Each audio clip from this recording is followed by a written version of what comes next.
Cool, cool. Am I on? Yes, I am. Hello, everyone. Bonjour. Nice to see all of you. All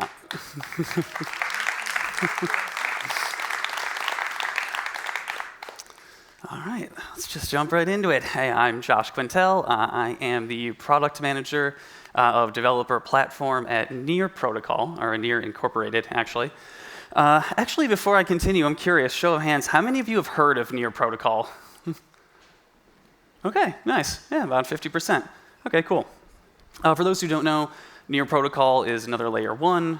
Notably, it uses proof of stake. It's also a sharded blockchain, so it's definitely ready to scale. Today, I'm going to talk a little bit about some user-facing innovations that make it really easy to use and set up for mass adoption, and then also talk about some things we're working on the developer side of things as well. You'll see some clickable links throughout here. I've got appendixes at the end. I'm going to share my slides on Twitter and wherever I can after this as well. Cool. So as I mentioned, we're going to talk about the user and the developer side of things. We're going to kind of start really high level and talk about progressive onboarding. Then we're going to break down those pieces all the way down to like what goes into a transaction at Near. Then we'll flip to the developer side and kind of build it all the way back up through our basic tools all the way up to a new product we're working on called Developer Console, which leads to that approachable development that you saw in the title. So let me start out with this quote here. So 34% of online shoppers said they abandoned their carts because the e-commerce site required them to make an account. And so this is someone who is already motivated to make this purchase. The item is in their cart. They got to check out. All they have to do is put in some card information, and they still bounced, right? And I bring this up because how much more does someone leave the onboarding process for any kind of blockchain, right? I mean, think of how much more arduous it is, right? It requires a lot of upfront knowledge. I mean, even sending tokens to someone is going to, you're going to need to educate them in some way, right, as to like what you can do with them. And this is really great for like building community, but not so great for mass adoption because self-onboarding is a little more difficult. And so to that end, what if we could have this onboarding process be a little more self-serve and be more akin to something that users are used to from Web 2? And so with that, Near actually at the protocol level allows for this sort of progressive onboarding. And so I won't be able to do a demo here, but I'll at least walk you through how we could mint an NFT, for example, without a wallet. So in this situation, this is an NFT marketplace. These are just some screenshots.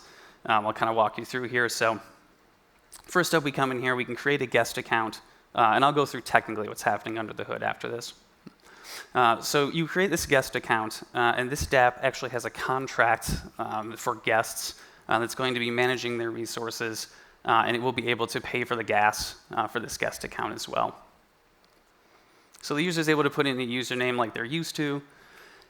They then get their guest account. In this case, we're going to mint an NFT. We upload our image. You can see that they've got a certain number of free mints. So another cool thing on your protocol that, once again, we'll dig into more is that access keys allow you to set an allowance on them. So this guest account has an allowance that allows it to mint up to 3 NFTs. For free, essentially, or paid for by the dApp itself. So the user mints their NFT. Then later on, their NFT sells, or they do some other item, if it's not an NFT marketplace, or some other action, to earn some tokens. They can then use those tokens to pay to actually upgrade their account in the sense of actually now creating a wallet and an actual full user-controlled account on Near. So now kind of digging in a little more technically into what actually just happened. So you can begin sign up however you like. In this very, very basic example, right, it was a single input. We filled in a username. Maybe you want to have some kind of other recovery mechanism or something. Use local storage maybe so they don't have to keep doing that over and over again. Either way, you're in full control of that. They get their guest account. I mentioned it's controlled by that contract, which is able to pay for their gas and is able to, handle the NFTs that they're going to mint, things of that nature. So then they do some sort of action to earn those tokens. Oh, and actually one thing I just missed there I should definitely note is that when you generate that guest account, that's generated locally on the user's machines. This is not happening on some server that also has to run or anything like that. Like I said, this is all just using the protocol. And then finally, they can upgrade their account to a full-fledged one there. You can see in this case that wallet is with the app name as well. So kind of breaking down some of the pieces of this, you noticed there were named accounts on there. And so Near's account model does have named accounts by default. You can see there's like my account, for example, is joshq.near. Any account, much like you're familiar with from domains, is able to make sub-accounts. And even sub-accounts can make sub-accounts, actually, if you wanted to, but only one level up can do that. So joshq.near can make anything.joshq.near, but like, we wanted to do lime.jello.joshq.near, only jello.joshq.near would be able to make that account. And then finally, in the case of like those guest accounts or things where you don't necessarily need to worry about seeing the address, or you just need a quick account generation, you can also generate implicit accounts too, which gives you the more typical, I suppose, like just hex string as your address. So then I mentioned keys there that made that allowance possible. And so this is a really great feature of Near, I think. So instead of just having your public-private key pair that's for your account, you do have one of those, but that's what's called a full access key in Near. And so that lets you do anything: transfer tokens, stake tokens, call contract transactions, of course, things like that. But then there's also these things called function call access keys. And these are more limited in nature.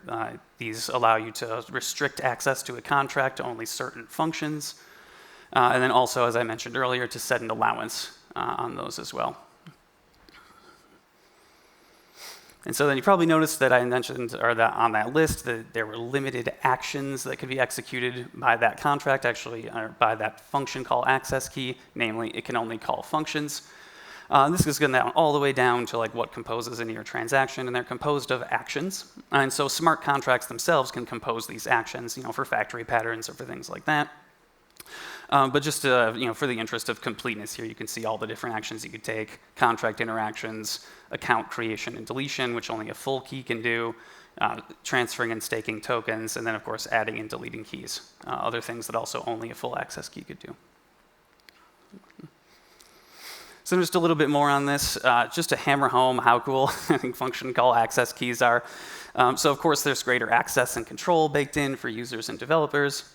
But there's also potential gas savings, right? Like if you're familiar on Ethereum with like the owner pattern, or you're using like the ownable contracts from OpenZeppelin, you may not have to use those in this case because you could just gate access already using function call access keys.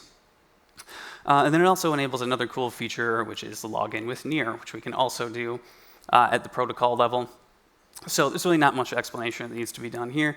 If you're familiar with how MetaMask, for example, right, asks for your permission to integrate with a dApp when you first log into that site, well, on Near you're able to do, well, let me rewind.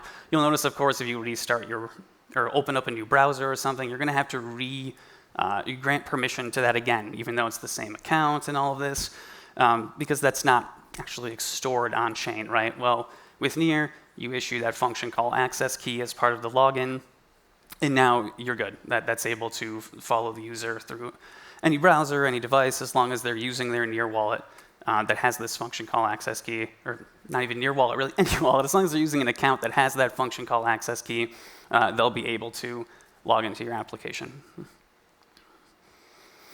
So one final user-facing thing, this is just kind of sort of randomly thrown in, but it's just such a cool feature as far as like mass adoption and growing the ecosystem goes for Near. Near has a really great system of guilds, actually. And so they're kind of like communities within the larger community ecosystem, right? And so as you can see here, they kind of focus on various different like niches here. So they could be, as large as an entire country. It's not really a niche there, I suppose, but location specific, or potentially for like UX there, Silicon Craftsman. They could just be fun, kind of meme-based things there, like Swine Guild. But either way, a really cool system for people to be able to kind of, find others who share their interests and really continue to pursue those. The other nice thing is that these aren't kind of just happening out of nowhere, or well, they could, but the Near Foundation actually also supports these organizations in a very involved way. So actually will help you all the way through from starting a guild, forming it, actually getting funding for it, and pursuing the goals of that guild as well. Okay, so what about developers? Right, we've kind of broken down some cool features that are user-facing, but when it comes to actually developing on Near, what does that look like? So for those who aren't familiar, Near already, smart contracts on Near can be developed in numerous languages. Actually, it runs WebAssembly at the end of the day. We currently support Rust and assembly script with support for some other languages on the way that I'll talk about in a minute. So one interesting thing about Near, and really I encourage you actually to look at the white paper. It's linked in the appendix. It's actually a really interesting read. But one portion about kind of the way the incentive structure is designed I think is pretty interesting.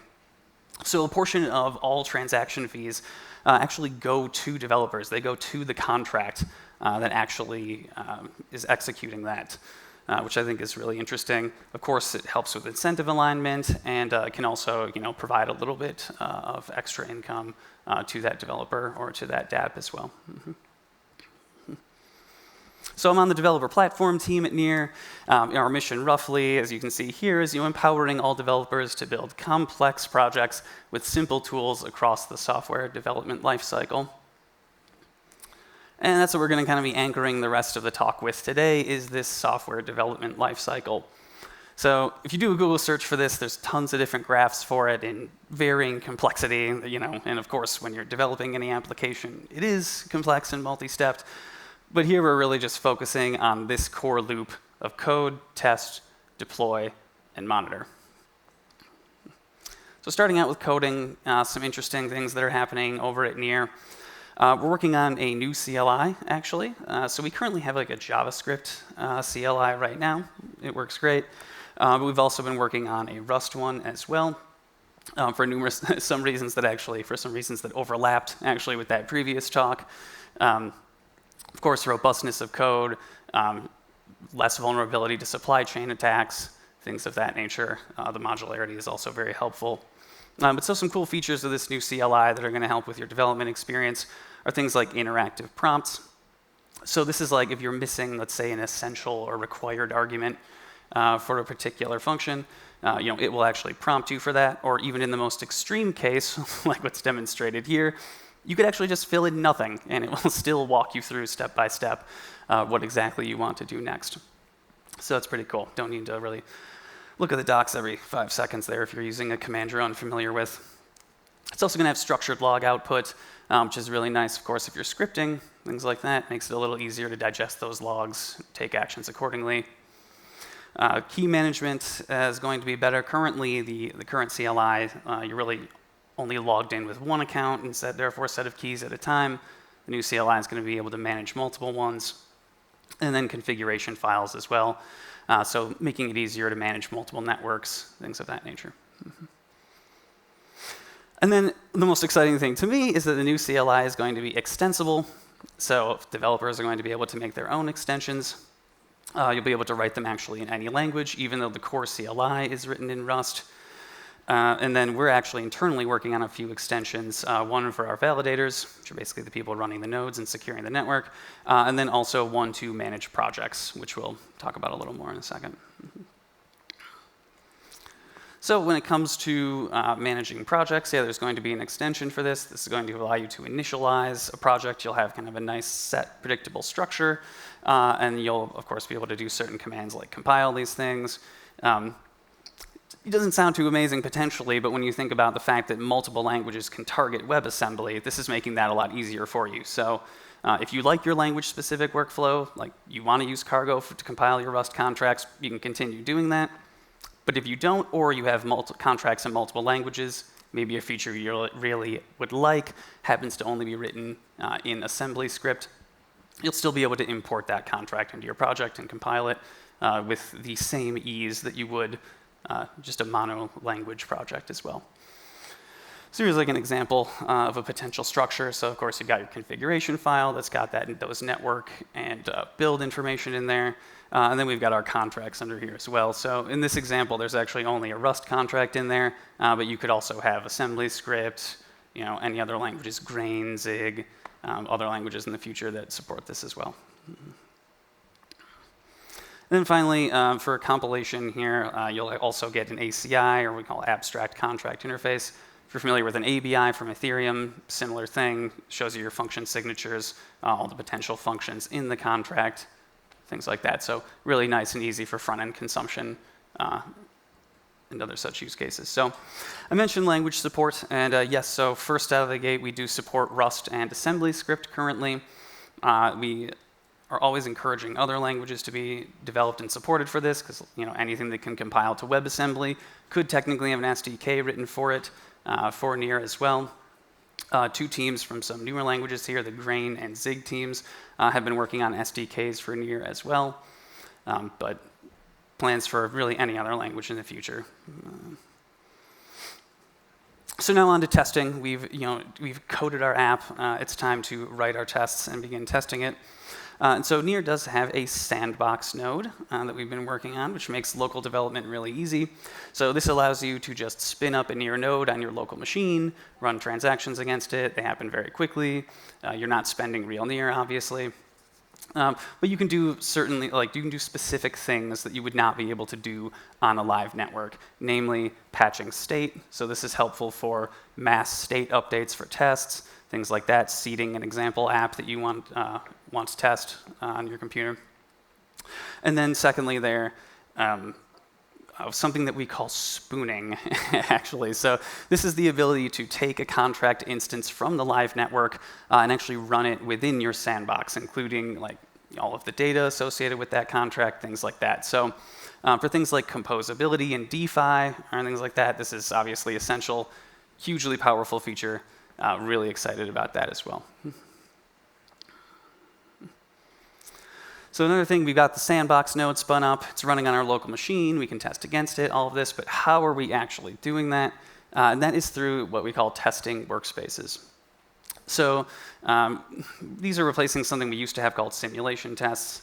You don't need to worry about that really too much. But these new ones do use Near Sandbox. We kind of went over the features there. The cool thing about these with the new workspaces actually is you'll be able to write these once and run them anywhere. So you can run these against your sandbox initially, but then you'll be able to switch the network to testnet potentially. You're probably not going to test against mainnet, but you will be able to run against other networks as well. You can run these tests concurrently, which is really nice. So you won't necessarily have to wait for one to complete to run the next one. Obviously, in certain cases, you may have to do that, but you don't necessarily have to if it's not required. And you can also write these in Rust or JavaScript. So, kind of two schools of thought there. If you want to go full stack Rust and keep everything in the same language, that's nice. If you want to use JavaScript, because that's how your front end is going to interact with the contracts, you'll be able to do that as well. Mm-hmm. Here's kind of an example of two of those tests. So you can see up here we've got the JavaScript version. We initialize the workspace, create an account, and then deploy a contract here. And then the same equivalent is down there at the bottom in Rust. So another interesting feature here is the ability to, sorry, let me rewind. So in this here, we're just demonstrating that there is actually, I mentioned Rust and JavaScript. But on top of this, there's actually an even easier way to get started if you use the Ava testing framework. We also have a version of it that is just already pre-configured to use that. So that's pretty much the easiest way to get started with this if you do like to use Ava as your testing framework. Otherwise, Rust or JavaScript, you're good to go. You could use Jest or something, for example, with just the regular JavaScript one. So we've developed our contracts. We've tested them. Now we need to deploy them to a live network. And so with this, we're working on a scriptable deployment system. So this is really nice if you're deploying something that's a little more complex than just a single contract, or maybe up to 5. Currently, you'd be deploying these through the CLI, or you're writing scripts or something like this. But we're actually going to have first-class support for a scriptable deployment system within the CLI as well. think a slide kind of got missed there. Okay, well, either way, all right. So we've developed our smart contracts. We've tested them. They're deployed to either a local or some kind of live network. Now, what do we do next, right? We need to actually monitor these things. And so this is where the developer console, I've kind of hinted at a couple times here, comes in. And so, namely, developer console covers a few different things, but in this case, we'll highlight infrastructure management. So you don't need to worry about running your own nodes. If you're familiar with like Infura or something like that, you know what I'm talking about. You'll be able to just hook up to this service and use ours. Scaling, everything's taken care of for you. I'll also have an indexer as a service. So if you've run any large DApp for a period of time, eventually it gets impractical to pull all of this data off chain every time. You're going to need to store it somewhere in some kind of middleware or indexer. And so we're offering that as a service so you don't have to go through the pain of writing and maintaining your own. And we actually do offer an indexer SDK, actually, but this is even, saves you even more time in this instance because you're just good to go. Monitoring, including alerts and actions, which I'll get into a little bit more, but of course, alerting you when certain events happen on chain, and then the actions portion is being able to actually do things in response to those. Definitely great from a security perspective. And then finally, the sort of next step from that scriptable deployment system I mentioned is being able to actually manage these visually. So being able to see what's deployed where, graduate these deployments, do contract upgrades to the interface, things like that. So to make it a little more concrete, or a little more relatable, I suppose, than just like me rattling off bullet points, I've got two scenarios here that I'm going to go through and kind of how the developer console actually helps with these. So in this first one, a DeFi smart contract's been hacked. How could developer console have prevented this scenario, or at least mitigated it to some degree? And this is where the alerts and actions come in. So here, this is pretty much laid out in a way where you could read it left to right. Our DeFi DApp has some kind of vault contract where we're storing most of the funds. The conditions of the alert that we're looking at here are when the balance changes by 20%. So in this case, we're looking for it to be reduced by 20%. And this is not from our allowed list because, of course, we as the people running the protocol, maybe we'll need to move funds out of there, and we don't want to trigger any actions erroneously when we do things. And then the action that's going to take place here is we're actually going to call a pause function on this contract. So we're going to stop the bleeding once it reaches 20%. Of course, you could set that threshold wherever you want it to be. And then finally, we'll be alerted via the medium of our choice. In this case, it's going to be email and a text message. So here's an example of what that email could look like. So we note here, we tell you why it got triggered, so the balance drained 20%. We talk about the conditions in a little more detail down there, at what time this happened. We mention specifically which contract, even talk about the allowed list with some convenient linking there. And then finally, we list out the action that was executed as well. In this case, we called that pause method, and there's a link there where you could just drop it into the Explorer and confirm this is all true. So now you're good. You got hacked, but you only lost 20% of your funds or whatever threshold you set, as opposed to all of them. So definitely very helpful there. Second scenario, this one's a little maybe a little more something you'd run into day to day. An NFT marketplace wants to see their best performing collections and artists. How could they do that? Well, with the indexer as a service combined with the analytics provided in the developer console, this would actually be pretty easy to do. So in this case, you'll have some sort of configurable screen where you can add visualizations to it, be it charts, graphs, etc. Static single number metrics, things like that. And in this instance, so we give the tile a name, we specify how we're getting that data. In this case, I've filled in a SQL query, but this might end up being something like GraphQL or potentially some sort of more visual builder. That's a little bit TBD, but for now I put SQL in there. And then finally, we choose the visualization type. So in this case, that's going to be a bar graph. And then once you've got a couple of these tiles, of course, you'll be able to build really any kind of dashboard you're looking for. In this example, we've got the NFT market here, and we see a couple different visualizations. You can resize, move, edit these tiles, things like that. So nice analytics nerve center for your dApp there. So I've kind of given you like the high-level end stage vision. of all this. There's never really an end, but you know what I mean, more of a final state. The first version of this, phase 1, is actually going to come out at the end of Q4. And that's going to support project management. So, of course, being able to make the app aware of your DApp, the RPC service, so you'll be able to easily start using the protocol in production very quickly. Some operating analytics. So these are not the full analytics I just mentioned, but this is at least usage metrics around the RPC, things of that nature. And then finally, integration with our Explorer. So since your DApp's composed of contracts, we show you a focused view of the Explorer that already has your contracts filled in with like an aggregate transaction list, things like that. So we want to hear from you. I'm not the only person from Near Protocol here. If you want to ask questions, comment on anything that I said, learn more about Near Protocol, etc., definitely find myself, Jim Barry, who's the team lead of developer platform, or Serhi, who is also here, an engineer on the dev platform team, who's been working on the CLI and a lot of the tooling that I've mentioned here. Definitely come find us.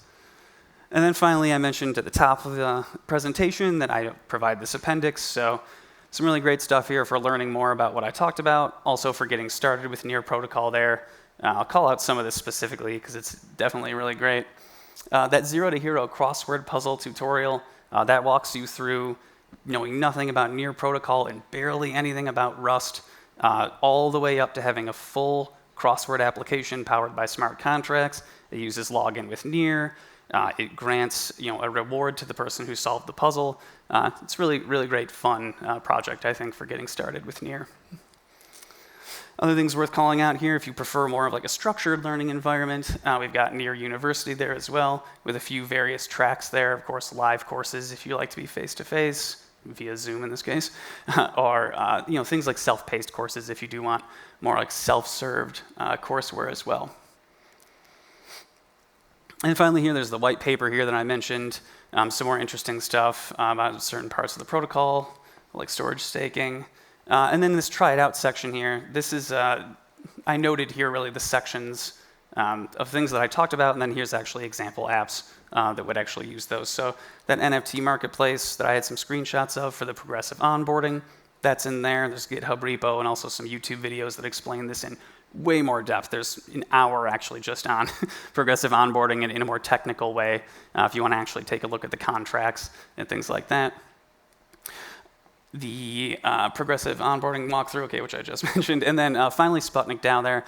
Just a really cool project on Near, makes it very easy to set up a DAO. It's definitely like a darling of Near right now for sure. And with that, I think I've got some more time, if I'm not mistaken. So happy to take questions if anyone's got any.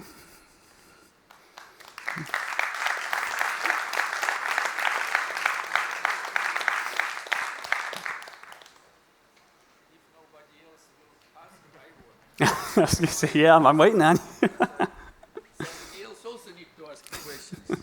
But friends, you have so rare possibility to ask the person who knows so much, and you can ask any question. Use this possibility. It's not every day.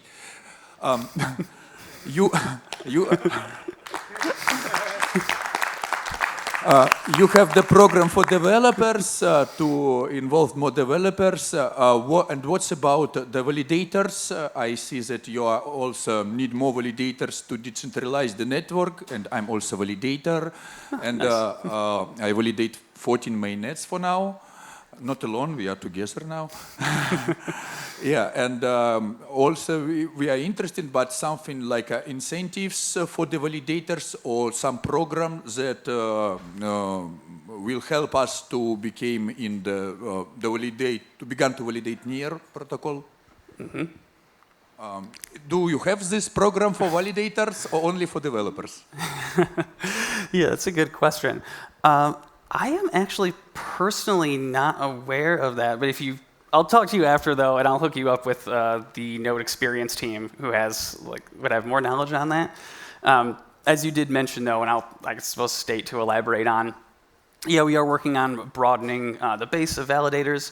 Initially, kind of the hardware requirements were pretty high, but we've recently reduced those. We're looking to continue doing that even more to decentralize the network to an even greater degree. But yeah, as far as incentives, I'll hook you up to the right people who can who can fill you in.